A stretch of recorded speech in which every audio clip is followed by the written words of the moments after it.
హైదరాబాద్ లో టాలీవుడ్ నటుడు Nagarjuna N convention పై Hydraa bulldozer మోపి కూలగొట్టింది. మాదాపూర్ ప్రాంతంలో 10 ఎకరాల విస్తీర్ణంలో ఈ ఎన్ కన్వెన్షన్ సెంటర్ ఉంది.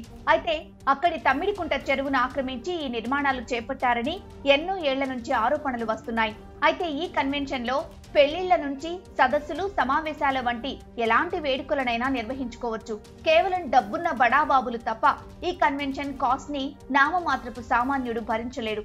ఎందుకంటే కన్వెన్షన్ సెంటర్ బుకింగ్స్ నుంచి మీల్స్ వరకు ఇక్కడ బీభత్సమైన ఖరీదు ఉంటాయి. మరి ఈ కన్వెన్షన్ ద్వారా అక్కినేని నాగార్జునకు మంచి ఆదాయమే లభిస్తున్నట్లే తెలుస్తోంది. ఇక్కడ ఒక్క ఫంక్షన్ నిర్వహించాలంటే సుమారు 10 లక్షలకు పైగా చెల్లించాల్సి ఉంటుంది అనే విషయం తెలుస్తోంది. అయితే అది అక్కడ నిర్వహించే సెలబ్రేషన్స్ ప్యాకేజ్, అతిథుల సంఖ్య, హాల్ కెపాసిటీ తదితర అంశాలపై ఆధారపడి ఉంటుంది. ఈ సెంటర్ లో 3 పెద్ద హాల్స్ ఉంటాయి, 2 పెద్ద ఏసీ హాల్స్ ఉంటాయి. మెయిన్ హాల్ సుమారు 27,000 చదరపు అడుగుల విస్తీర్ణంలో ఉంది. ఈ హాల్లో స్టేజ్ మీద ఫంక్షన్ జరుగుతూ ఉంటే కింద కుర్చీలన్నీ వేస్తే సుమారు 2,500 మంది కూర్చునే వీలున్న అతిపెద్ద బంకెట్ హాల్. అంటే 3,000 మంది వరకు కూడా ఫ్లోట్ అయ్యే అవకాశం కూడా ఉంటుంది. అంటే ఈ హాల్ కెపాసిటీ టోటల్ గా 5,000 మందికి సరిపోయేంత పెద్దది. ఇందులో కూర్చుని లేక్ అందాల్ని వీక్షిస్తూ సెలబ్రేషన్స్ ఎంజాయ్ చేయొచ్చు. రెండో హాల్ చిన్న బంకెట్ హాల్. కుర్చీలు వేస్తే 500 మంది వరకు కూర్చునే వీలుంది. టోటల్ కెపాసిటీ 700 మందికి సరిపోతుంది.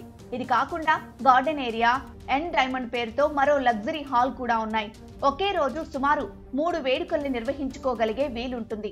అంటే 1000 కూర్చునే అవకాశం, మరో 1200 మంది వరకు ఫ్లోటింగ్ అయ్యే అవకాశం ఉంటుంది. అంటే ఈ కన్వెన్షన్ లో ఒకేసారి 10,000 మంది సరిపోయే అవకాశం ఉన్న సెంటర్ ఇది. ఇక్కడ వేడుకల్లో సర్వ్ చేసే మీల్స్ ధర ఒక ప్లేట్ వెజ్ ఐటమ్స్ తో అయితే సుమారు 1,600, నాన్ వెజ్ అయితే 1,800 ధర ఉంటుంది. అంటే ఒక రోజుకు 2 కోట్ల ఆదాయం వస్తుంది. ఇక్కడ ఫంక్షన్ల నిర్వహణకు సుమారు రోజుకి 1.7 నుంచి 2 కోట్ల వరకు వసూళ్లు చేస్తారని సమాచారం. అయితే ఇది తక్కువలో తక్కువ అంచనా. పెళ్లిళ్ల సీజన్ లో ఆదాయం ఇంతకు మించి కూడా ఉండొచ్చు. ఈ సెంటర్ నిర్మించి 10 ఏళ్లు పైనే అవుతోంది. ఎన్ కన్వెన్షన్ నుంచి ఏడాదికి వచ్చే ఆదాయం సుమారు 350 కోట్ల వరకు ఉంటుందట.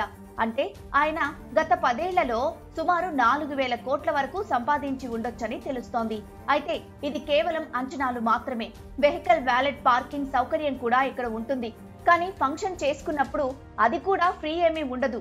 దానికి కూడా ఫీజు చెల్లించాల్సిందే. ఇలా ఈ కన్వెన్షన్ మీద నాగార్జున చాలా సంపాదించారని టాక్ ఉంది. అయితే నాగార్జున తన కన్వెన్షన్ కూల్చివేతపై కోర్టులో కేసు వేశారు. చూడాలి దానిపై నెక్స్ట్ ఏం జరుగుతుంది అనేది.